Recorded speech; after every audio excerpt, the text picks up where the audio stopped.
ಎಲ್ಲರಿಗೂ ಹರಿರಾಮ ಹರೇ ಕೃಷ್ಣ. ಮೊದಲಿಗೆ ನಾವೀಗ ಗುರುವಂದನೆಯನ್ನ ಮಾಡೋಣ. ಗುರುರ್ ಬ್ರಹ್ಮ ಗುರುರ್ ವಿಷ್ಣು ಗುರುರ್ದೇವೋ ಮಹೇಶ್ವರಃ ಗುರು ಸಾಕ್ಷಾತ್ ಪರಬ್ರಹ್ಮ ತಸ್ಮೈ ಶ್ರೀ ಗುರುವೇ ನಮಃ. ತಸ್ಮೈ ಶ್ರೀ ಗುರುವೇ ನಮಃ.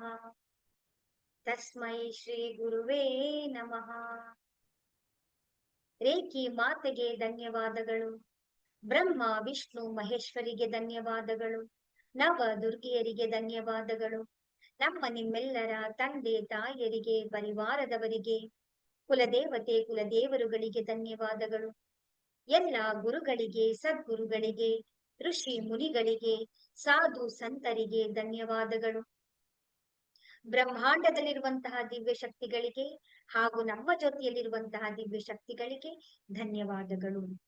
ಅವರ ಆಶೀರ್ವಾದ, ಕರುಣೆ, ಕೃಪೆ ಸದಾ ಯಾವಾಗಲೂ ನಮ್ಮೆಲ್ಲರ ಜೊತೆ ಹೀಗೆ ಇರಲಿ ಅಂತ ಹೇಳಿ ನಾವು ಪ್ರಾರ್ಥನೆಯನ್ನ ಮಾಡ್ಕೊಳ್ಳೋಣ.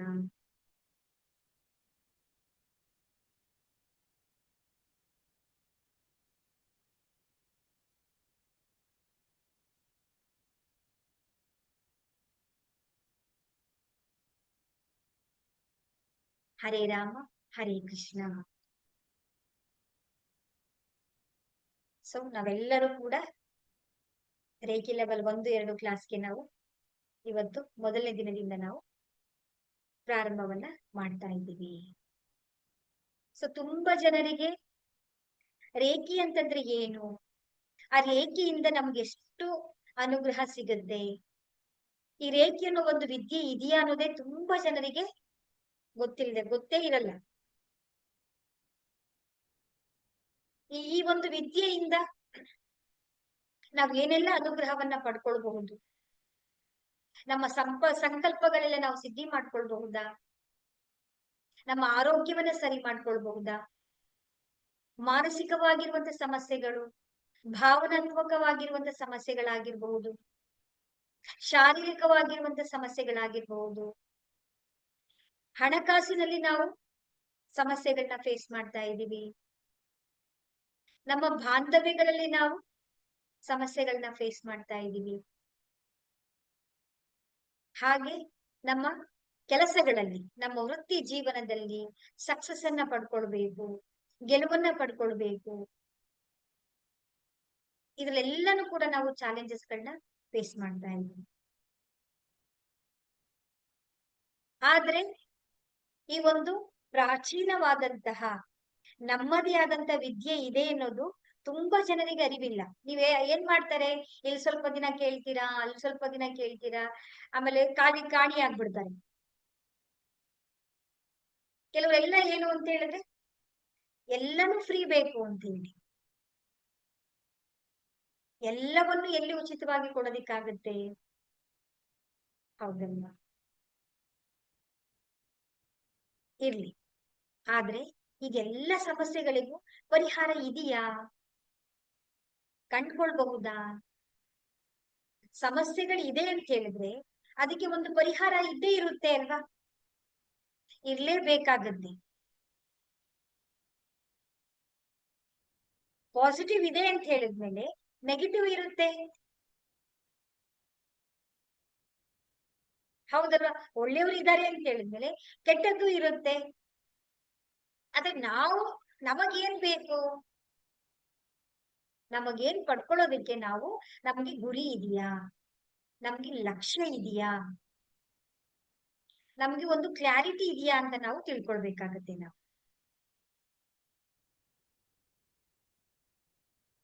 ನಮಗೆ ಆ ಒಂದು ಸ್ಪಷ್ಟತೆ ಇಲ್ಲ ಅಂತ ಹೇಳಿದ್ರೆ ಯಾವುದನ್ನು ಕೂಡ ನಾವು ಗಳಿಸೋದಿಕ್ಕಾಗ್ಲಿ, ಗಳಿಸಿರೋದನ್ನ ಉಳಿಸ್ಕೊಳ್ಳೋದಿಕ್ಕಾಗ್ಲಿ ನಮ್ಮ ಕೈಯಲ್ಲಿ ಸಾಧ್ಯ ಆಗೋದಿಲ್ಲ. ಈ ರೇಖಿ ಅನ್ನೋದು ಏನು, ಇದು ರೇಖಿ ಅನ್ನೋದು ಏನು ಅಂತ ಹೇಳಿದ್ರೆ ಅದ್ಭುತವಾಗಿರುವಂತಹ ನಮ್ಮ ಹಿಂದಿನ ಗುರು ಪರಂಪರೆಯಿಂದಲೂ ಬಂದಿರುವಂತಹ ಪ್ರಾಚೀನವಾದಂತಹ ಪ್ರಾಣ ಚಿಕಿತ್ಸೆ ಆಗಿರಬಹುದು, ಸ್ಪರ್ಶ ಚಿಕಿತ್ಸೆ ಅಂತ ಹೇಳ್ತಾ ಇರ್ಬೋದು, ಆಧ್ಯಾತ್ಮಿಕದ ದಾರಿ ಅಂತಲೂ ಕೂಡ ನಾವು ಇದನ್ನ ಕರಿಬಹುದು. ನಮ್ಮೆಲ್ಲರಿಗೂ ಕೂಡ ಸಮಸ್ಯೆಗಳು ಬಂದಿರೋದು ಏನಕ್ಕೆ ಅಂದ್ರೆ ಅದು ಆ ಒಂದು ಪರಮಾತ್ಮನ ಪರೀಕ್ಷೆ. ಅಂದ್ರೆ ಈ ಒಂದು ಸನ್ನಿವೇಶದಲ್ಲಿ ನಾವು ಹೇಗೆ ಆ ಒಂದು ಸಮಸ್ಯೆಯಿಂದ ನಾವು ಹೊರಗಡೆ ಬರ್ತೀವಿ, ನಮ್ಮ ಬುದ್ಧಿವಂತಿಕೆ ಎಷ್ಟಿದೆ, ನನ್ನ ಮಕ್ಕಳೆಲ್ಲರೂ ಕೂಡ ಯಾವ ರೀತಿ ಅದನ್ನ ಎದುರಿಸುವಂತ ಶಕ್ತಿಯನ್ನ ಅವರು ಪಡ್ಕೊಳ್ತಾರೆ, ಆ ಒಂದು ಪರಿಸ್ಥಿತಿಯಿಂದ ಏನ್ ಕಲ್ತ್ಕೊಳ್ತಾರೆ, ಏನ್ ತಪ್ಪನ್ನ ತಿದ್ಕೊಳ್ಬೇಕು, ನಾವು ಏನನ್ನ ಸರಿ ಮಾಡ್ಕೊಳ್ಬೇಕು, ಯಾವ ದಾರಿಯಲ್ಲಿ ನಾವು ನಡಿಬೇಕು ಅನ್ನೋದೆಲ್ಲವೂ ಕೂಡ ಆ ಒಂದು ಸಮಸ್ಯೆಗಳಾಗಿರ್ಬಹುದು, ಒಂದು ಪರಿಸ್ಥಿತಿಗಳಾಗಿರ್ಬಹುದು, ಸನ್ನಿವೇಶಗಳಲ್ಲಿ ಅಡಗಿರುವಂತಹ ಒಂದು ರಹಸ್ಯ ಆಗಿರುತ್ತೆ. ಆದ್ರೆ ನಾವೆಲ್ಲರೂ ಏನ್ ಮಾಡ್ತಾ ಇದ್ದೀವಿ, ಬರೀ ಸಮಸ್ಯೆ ಕಡೆಗೆ ನಾವು ಓಡ್ತಾ ಇದ್ದೀವಿ. ಹೌದಲ್ವಾ? ನೀವು ಯಾವುದಾದ್ರೂ ಮುಖಾಂತರನಾಗಿರ್ಬಹುದು, ಈ ಒಂದು ರೇಖೆ ಶಿವಶಕ್ತಿ ರೇಖೆ ಅಭಿಯಾನಕ್ಕೆ ನೀವು ಬಂದಿದ್ದೀರಾ ಅಂತ ಹೇಳಿದ್ರೆ ಆ ಪರಮಾತ್ಮನ ಅನುಗ್ರಹ ಇದೆ ಅಂತಾನೆ ಅರ್ಥ. ನಾವು ಯಾವುದೇ ಕಾರಣಗಳಿಂದ ಆಗಿರ್ಬೋದು ನಾವ್ ಇಲ್ಲಿಗೆ ಸೇರಿದೀವಿ ಅಂತ ಹೇಳಿದ್ರೆ ಆ ಪರಮಾತ್ಮ ನಿಮ್ಮನ್ನ ಇಲ್ಲಿಗೆ ಕರ್ಕೊಂಡು ಬಂದು ಬಿಟ್ಟಿದ್ದಾನೆ. ಯಾಕೆ ಅಂತ ಹೇಳಿದ್ರೆ ಆ ಜ್ಞಾನವನ್ನ ನೀವು ತಿಳ್ಕೊಳ್ಬೇಕಾಗಿದೆ, ಆ ವಿದ್ಯೆಯನ್ನ ನೀವು ಸಂಪೂರ್ಣವಾಗಿ ಅರಿತುಕೊಂಡಾಗ, ಅದರ ಜ್ಞಾನವನ್ನ ನಾವು ಆಳವಾಗಿ ನಾವು ತಿಳ್ಕೊಂಡಾಗ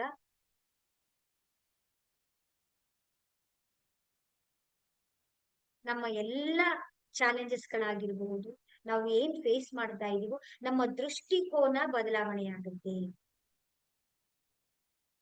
ನಾವೊಂದು ನೋಡುವ ರೀತಿ ಬದಲಾವಣೆ ಆಗುತ್ತೆ. ಹಾಗಾದ್ರೆ ರೇಖಿ ಅಂತಂದ್ರೆ ಏನು?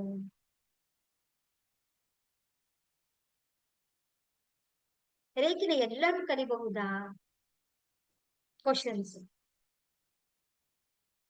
ಹೌದಲ್ವಾ? ರೇಖಿಯಿಂದ ನಮ್ಗೆ ಒಳ್ಳೇದಾಗತ್ತಾ? ಹಾಗಾದ್ರೆ ನೋಡಿ, ರೇಖಿ ಅಂತಂದ್ರೆ ಏನು, ರೇ ಅಂತಂದ್ರೆ ಏನು? ಕಿರಣ. ಕಿರಣ ಅಂತಂದ್ರೆ ಏನು? ಪ್ರಕಾಶ. ಪ್ರಕಾಶ ಅಂತಂದ್ರೆ ಏನು? ದಿವ್ಯವಾದ ಬೆಳಕು. ಬೆಳಕು ಅಂತಂದ್ರೆ ಯಾರು? ಪರಮಾತ್ಮ. ಆ ಪರಮಾತ್ಮನ ಕಾಣುವಂತಹ, ಆ ಪರಮಾತ್ಮನಿಂದ ನಾವು ನಮಗೇನು ಬೇಕು ಅದನ್ನ ನಾವು ಪಡೆದುಕೊಳ್ಳೋದಿಕ್ಕಾಗಿರುವಂತ ಒಂದು ದಾರಿ ಅಥವಾ ಕೀಲಿಕೈ, ಒಂದು ಮಾರ್ಗ, ಒಂದು ದಾರಿ ದೀಪವೇ ರೇಖಿ. ಈ ರೇಖಿ ಅನ್ನೋ ಪದ ಯಾವುದು, ಎಲ್ಲಿಂದ ಬಂತು ಇದು ಅಂತ ಹೇಳಿದ್ರೆ ನಮ್ಮಲ್ಲಿ ಇದನ್ನ ಪ್ರಾಣ ಅಂತ ಹೇಳಿ ಕರಿತೀವಿ ನಾವು, ಪ್ರಾಣ ಶಕ್ತಿ. ಈ ಒಂದು ಪದವನ್ನ ಜಪಾನಿನಲ್ಲಿ ರೇಖಿ ಅಂತ ಹೇಳಿ ಕರೀತಾರೆ ಅದನ್ನ. ಇದು ಜಪಾನಿನಲ್ಲಿರುವಂತ ಒಂದು ಪದ ಅಂತ ಹೇಳಿದ್ರೆ ಅಲ್ಲಿಂದ ಬಂದಿರುವಂತ ವಿದ್ಯೆ ಇದು. ನೋಡಿ, ನಮ್ಮ ವಿದ್ಯೆನ ಈಗ ನಾವು ಬೇರೆ ದೇಶಗಳಲ್ಲಿರುವಂತ ವಿದ್ಯೆಯನ್ನ ನಾವು ಕಲ್ತ್ಕೊಳ್ತಾ ಇದ್ದೀವಿ. ಹಾಗಾದ್ರೆ ಆ ಪರಮಾತ್ಮ ಅಂತಂದ್ರೆ ಏನು?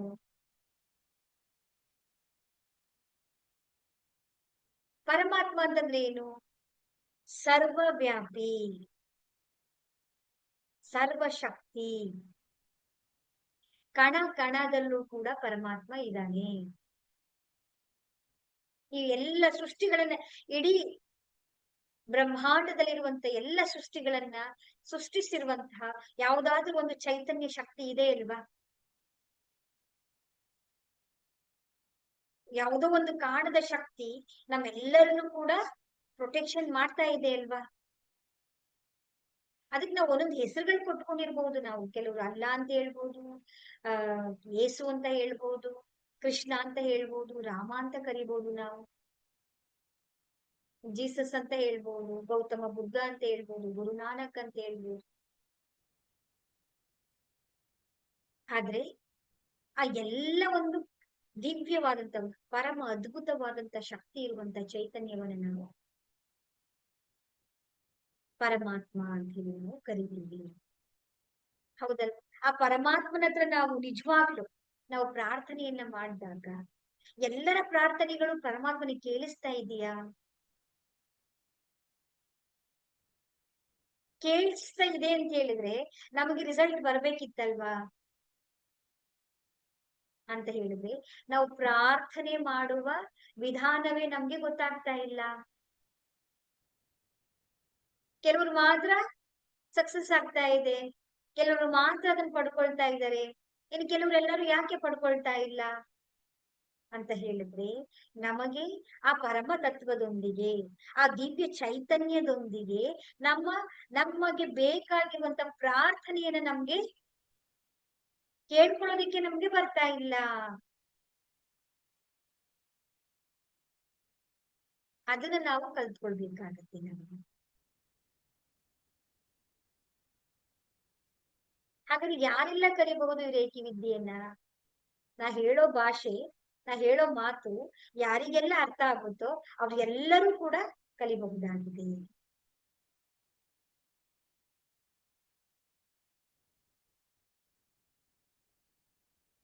ಹೆಣ್ಮಕ್ಳು, ಗಂಡ್ ಮಕ್ಳು, ವಯಸ್ಸಾದವರು, ವೃದ್ಧ, ಎಲ್ಲ ಪ್ರತಿಯೊಬ್ರು ಕೂಡ, ಯುವಕರು, ಯುವತಿಯರು, ಇವತ್ತು ಪ್ರತಿಯೊಬ್ಬರಿಗೂ ಕೂಡ ರೇಖಿ ಅವಶ್ಯಕತೆ ಇದೆ.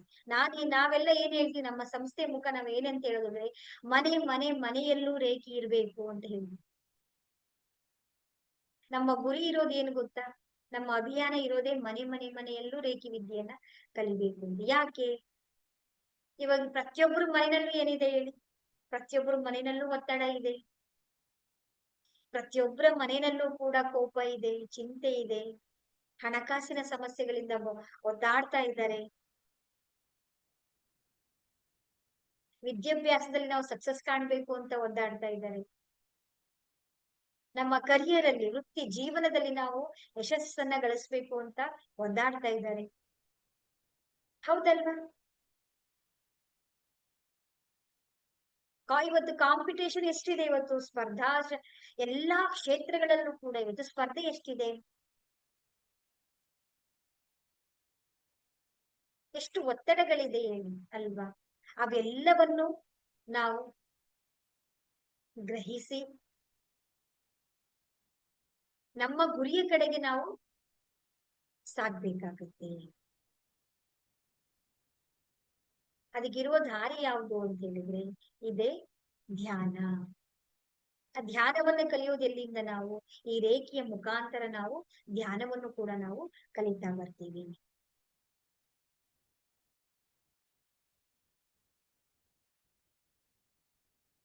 ಈ ಒಂದು ರೇಖಿ, ಈ ಒಂದು ಚಿಕಿತ್ಸಾ ಪದ್ಧತಿ ಹೇಗೆ ಜಪಾನ್ ದೇಶಕ್ಕೆ ಹೋಯಿತು? ಯಾರು ನಮ್ಗೆ ಅದನ್ನ ಪರಿಚಯವನ್ನ ಮಾಡಿಕೊಟ್ಟವರು? ಅಲ್ಲಿಂದ ಕಲ್ತಂತ ವಿದ್ಯೆ ಇವತ್ತು ನಮಗೆ ಪುನಃ ವಾಪಸ್ ಬಂದಿದ್ದಲ್ಲಿ ಹೇಗೆ ಅಂತ ಹೇಳಿದ್ರೆ, ಜಪಾನ್ನಲ್ಲಿ ಒಬ್ರು ಪ್ರೊಫೆಸರ್ ಇದ್ರು, ಡಾಕ್ಟರ್ ಮಿಕಾವೋ ಉಸುಯಿ ಅಂತ ಹೇಳಿ.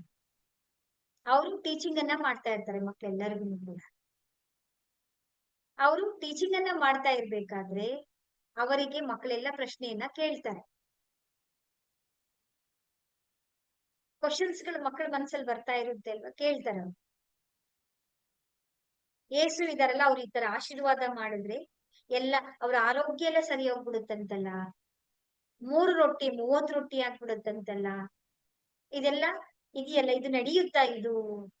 ಇದು ಸಾಧ್ಯನಾ? ಇದು ಸತ್ಯನಾ ಅಂತೇಳಿ ಅವರು ಪ್ರಶ್ನೆಯನ್ನ ಮಾಡ್ತಾರೆ.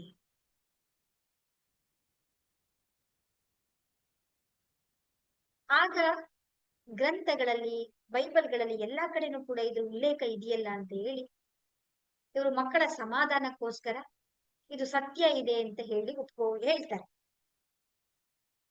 ಆ ನಂತರ ಮನೆಗೆ ಬಂದು ಇವರು ರಿಸರ್ಚ್ ಮಾಡೋದಕ್ಕೆ ಶುರು ಮಾಡ್ತಾರೆ.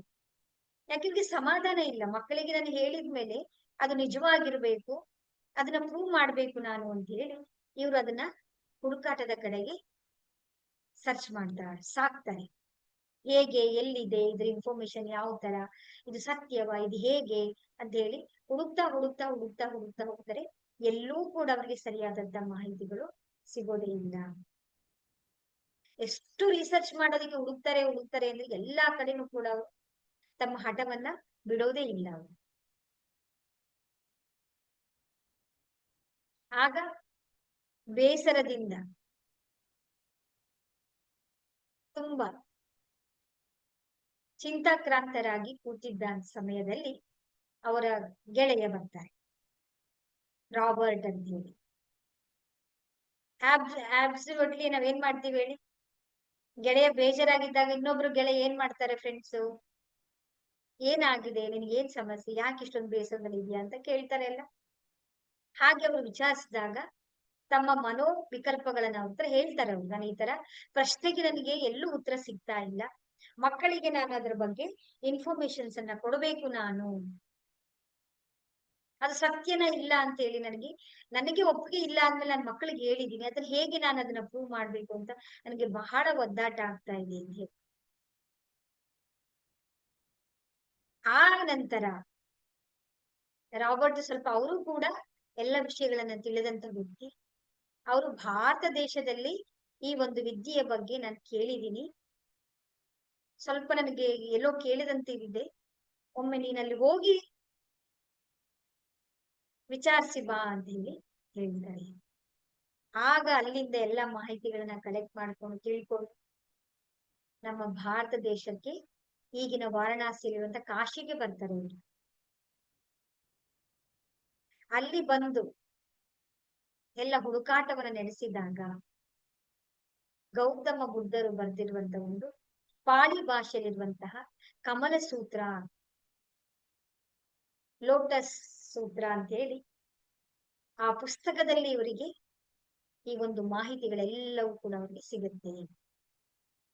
ತುಂಬಾ ಆಳವಾಗಿ ಅದೆಲ್ಲವನ್ನು ಕೂಡ ಅಧ್ಯಯನ ಮಾಡಿ ಧ್ಯಾನವನ್ನ ಮಾಡಿದ್ರೆ ಈ ಒಂದು ಪರಮ ಶಕ್ತಿಯನ್ನು ನಾವು ಪಡ್ಕೊಳ್ಬಹುದು.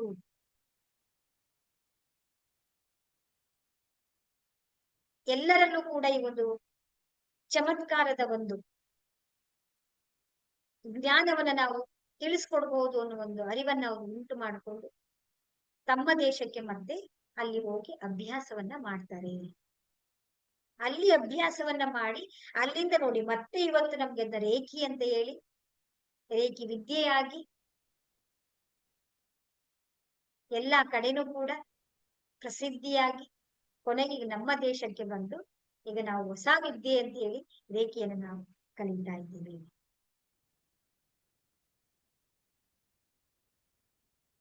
ರೇಖಿ ನಾವು ಕಲಿಯೋದು ಎಲ್ಲವೂ ಕೂಡ ಒಂದು ನೆಪ ಮಾತ್ರ ಅಷ್ಟೇ. ರೇಖಿ ಕಲಿತಾ ಇದ್ದೀವಿ ನಾವು ಅಷ್ಟೇ, ಆದ್ರೆ ಆ ರೇಖಿಯಿಂದ ಆ ಪರಮಾತ್ಮನನ್ನ ನಾವು ಕಾಣ್ತಾ ಇದ್ದೀವಿ. ಪರಮಾತ್ಮನ ಹತ್ರ, ಆ ವಿಶ್ವ ಚೈತನ್ಯದತ್ತ, ಆ ಬ್ರಹ್ಮಾಂಡದಲ್ಲಿರುವಂತಹ ದಿವ್ಯ ಚೇತನದಲ್ಲಿ ಯಾವ ಸಮಸ್ಯೆಗಳಿಗೆ ಪರಿಹಾರ ಇಲ್ಲ. ಅನಂತವಾದ ಅಖಂಡವಾದಂತಹ ಅಣುವಿನಲ್ಲೂ ಕಣದಲ್ಲೂ ಕೂಡ ಪರಮಾತ್ಮ ಇದ್ದಾನೆ. ಆ ಪರಮಾತ್ಮನಿಗೆ ಯಾವ ಸಮಸ್ಯೆ ಅಂತ ಅನ್ಸುತ್ತೆ ಹೇಳಿ?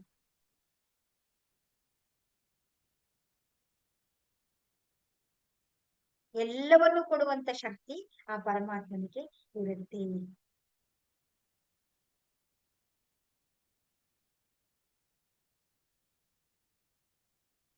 ಆ ಪರಮ ಚೈತನ್ಯವನ್ನು ನಾವು ರೇಖಿ ಅಂತೀವಿ, ಕಲಿಯುವಂತದ್ದು.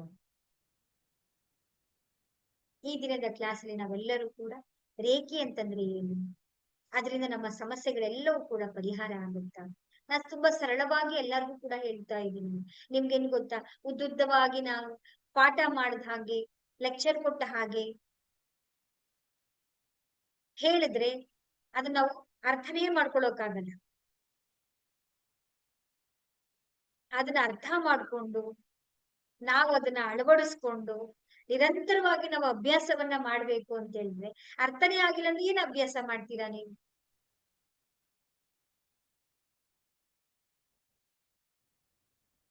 ಇವತ್ತು ಎಲ್ಲರಿಗೂ ಕೂಡ, ಎಲ್ಲ ಮಕ್ಕಳಿಗೂ ಕೂಡ ಇವತ್ತು ಪರೀಕ್ಷೆ ಬರಿಬೇಕು ಅನ್ನೋ ಒತ್ತಡ ಇದೆ. ಮಾರ್ಕ್ಸ್ ತಗೊಂಡಿಲ್ಲ ಅನ್ನೋ ಒತ್ತಡ ಇದೆ. ಫ್ರೆಂಡ್ಸ್, ಅಕ್ಕಪಕ್ಕ ಫ್ರೆಂಡ್ಸ್ ಗಳೆಲ್ಲ ತುಂಬಾ ಚೆನ್ನಾಗಿದ್ದಾರೆ, ನಾವು ಚೆನ್ನಾಗಿಲ್ಲ ಅನ್ನೋ ಕಾಂಪಿಟೇಷನ್ ಇದೆ. ಇವತ್ತು ಮಕ್ಕಳಿಗೇನೆ ಇವತ್ತಿಷ್ಟು ಕಾಂಪಿಟೇಷನ್ ಇದೆ ಅಂತ ಹೇಳಿದ್ರೆ, ನಮ್ಮಂತವ್ರೆಲ್ಲರಿಗೂ ಕೂಡ, ಎಲ್ಲರಿಗೂ ಕೂಡ ಈ ವಿದ್ಯೆ ತುಂಬಾ ಅವಶ್ಯಕತೆ ಇದೆ. ಹಾಗಾಗಿ ಎಲ್ಲರೂ ಕೂಡ ಈ ವಿದ್ಯೆಯನ್ನ, ಇದರ ಮಾಹಿತಿಯನ್ನ ನೀವು ತಿಳ್ಕೊಂಡಾಗ ನಮ್ಮ ಜೀವನದಲ್ಲಿ ನಾವು ಜೀವನವನ್ನ ಬದಲಾವಣೆ ಮಾಡ್ತೀವಿ. ಜೀವನದಲ್ಲಿ ನಾವು ಅನ್ಕೊಂಡಿರುವಂತ ಸಾಧನೆಯನ್ನ ನಾವು ಮಾಡ್ತೀವಿ. ನಮ್ಮ ಗುರಿಗಳನ್ನು ಕೂಡ ನಾವು ತಲುಪಬಹುದಾಗಿದೆ.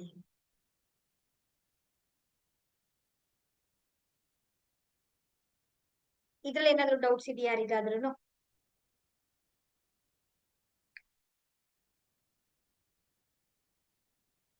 ಯಾರಿಗೂ ಇಲ್ಲ ಅಂತ ಅನ್ಕೊಳ್ತೇನೆ.